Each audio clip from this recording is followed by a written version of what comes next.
तो अपने बच्चे के लिए इंजीनियर, डॉक्टर और भी कई सारे प्रोफेशन जो आप सोच रहे हैं, उसके लिए ज़रूरी सबसे पहली चीज़ क्या है? मैं तो चाहूँगा कि हम रैंकिंग से बाहर आ जाएँ, और आपके बच्चे के लिए तो कई गुना ज़्यादा ज़रूरी है, क्योंकि उसका भविष्य अभी पूरा बचा हुआ है। नमस्कार। आज एक अध्यापक नहीं, आप लोगों के सामने एक पेरेंट बात कर रहा है, एक बाप बात कर रहा है। मेरा भी एक छोटा सा बच्चा है जो कि 8 महीने का है, और आप सभी के भी बच्चे होंगे।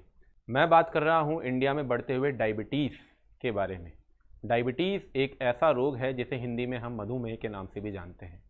मधुमेह एक रोग इस तरह का है जो कि आम हो गया है, लेकिन मेरे चिंता का विषय यह है कि यह रोग अब छोटे बच्चों में भी बहुत तेज़ी से फैल रहा है।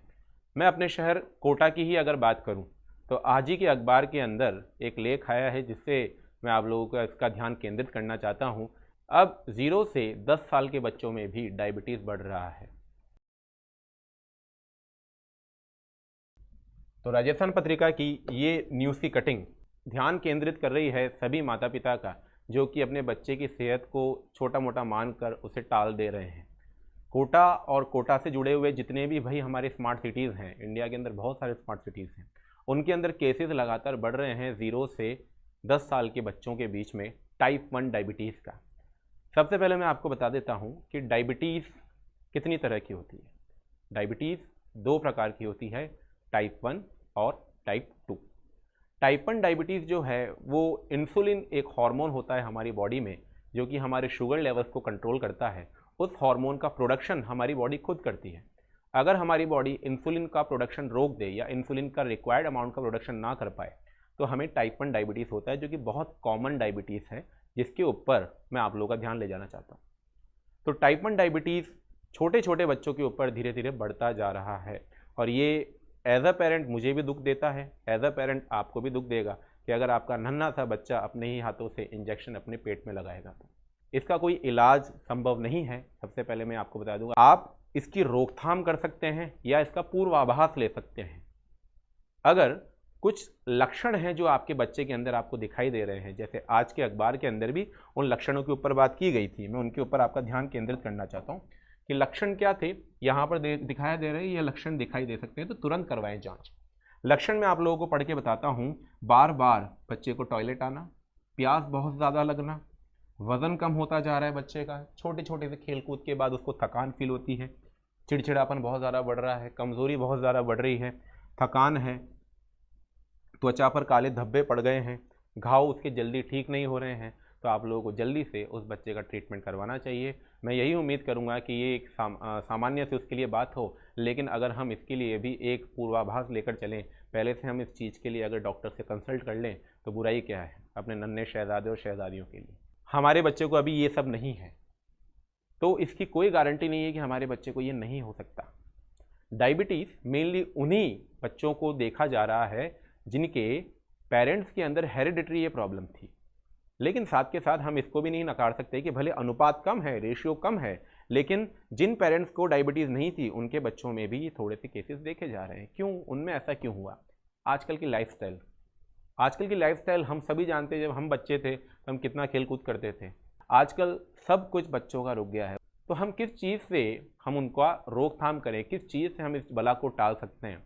लाइफस्टाइल थोड़ी सी बच्चे की चेंज करके, जितना हो सके उतना उसकी लाइफस्टाइल में एक्सरसाइज रोज़ डालिए।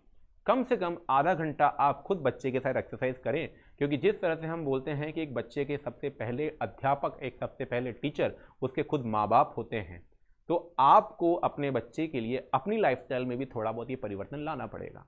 नियमित आधा घंटा अगर आप एक्सरसाइज करते हैं, टाइम निकालिए, अपना लाइफस्टाइल इस तरह से मैनेज कीजिए अपने बच्चे के लिए कि आप आधा घंटा एक्सरसाइज कर रहे हैं, इसी तरह से कि बच्चे के स्कूल के पहले बच्चा भी आपके साथ थोड़ा सा एक्सरसाइज कर ले। क्योंकि ज़रूरी नहीं है स्कूल के अंदर रोज़ पीटी पीरियड आए, लेकिन एक्सरसाइज अब हमारे लिए बहुत ज़रूरी हो गया है।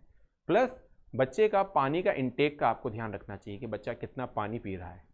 अब बात करते हैं खान पान के ऊपर। आपको बच्चे का जितना फास्ट फूड हो सके उतने फास्ट फूड को लिमिटेड करना है। आप रोक नहीं सकते हैं, क्योंकि बच्चा है, चंचल मन होता है, तो आप उसको रोक नहीं सकते हैं।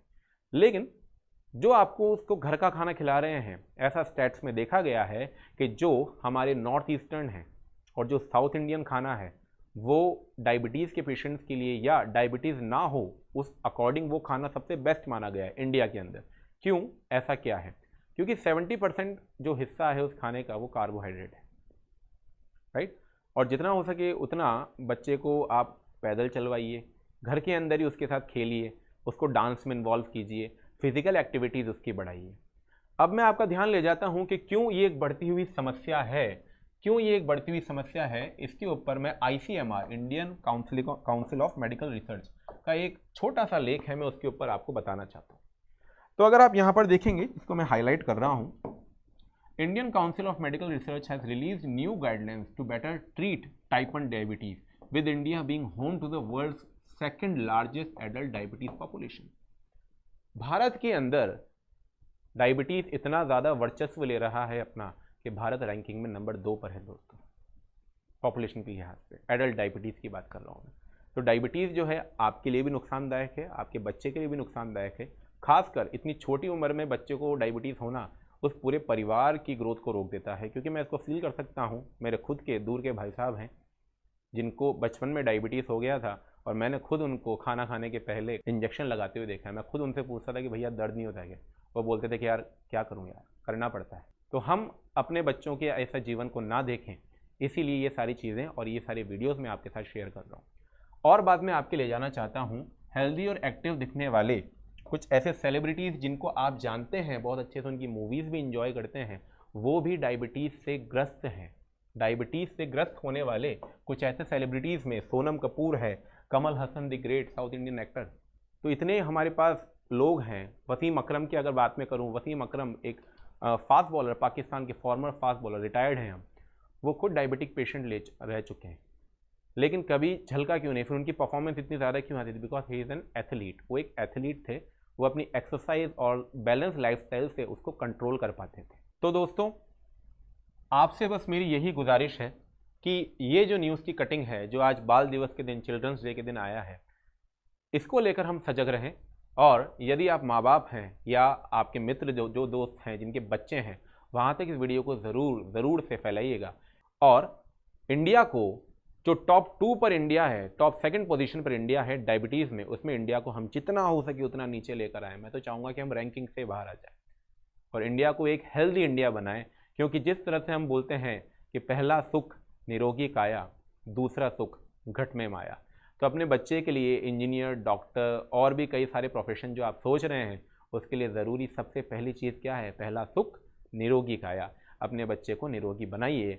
और आपके बच्चे के लिए तो कई गुना ज़्यादा ज़रूरी है, क्योंकि उसका भविष्य अभी पूरा बचा हुआ है, उसके जीवन पूरा बचा हुआ है, जो हमें कोई हक नहीं है उससे छीनने का, अपनी बिगड़ी हुई लाइफस्टाइल की वजह से। तो आप सभी से वापस से हाथ जोड़कर मेरा ये निवेदन है, मैं सभी से पिता होने के नाते आप सभी से निवेदन करता हूँ कि जितना हो सके उतना इस वीडियो को फैलाइए, अपने दोस्तों तक पहुँचाइए, ताकि वो सजग बने और ज़रूरी कदम उठाएं। धन्यवाद।